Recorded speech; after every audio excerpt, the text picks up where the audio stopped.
বলছি জানোয়ার মেয়ে ছেলে, মুখের ভাষাটা তুই একা দিতে জানিস না, আমরাও দিতে জানি, সবাই মুখের ভাষা দিতে জানে, ঠিক আছে? কিন্তু তোদের মতো তো ছোট লোক নয়।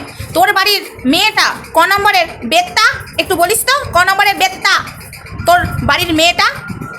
বাকি কথা বন্ধুরা আমি যদি লাইভে আসি, লাইভে অবশ্যই হবে, ওকে বোঝাবো আচ্ছা করে, ঠিক আছে?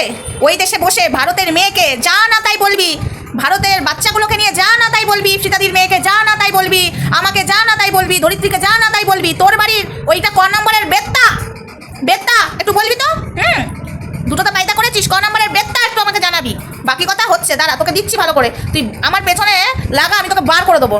তোকে কে চিনতো রে হনু? তোকে কে চিনতো? হনু যা কেউ চিনতো না তোকে। আজ আমি কমিউনিটি তুলে আজকে যেটুকু ফেস ভ্যালু হয়েছে যে সোমার জন্য, আজকে জোর গলায় বলতে পারি তোকে সোমা ফেস ভ্যালু দিয়েছে, তারপরে তোকে ধরিত্রী ফেস ভ্যালু দিয়েছে।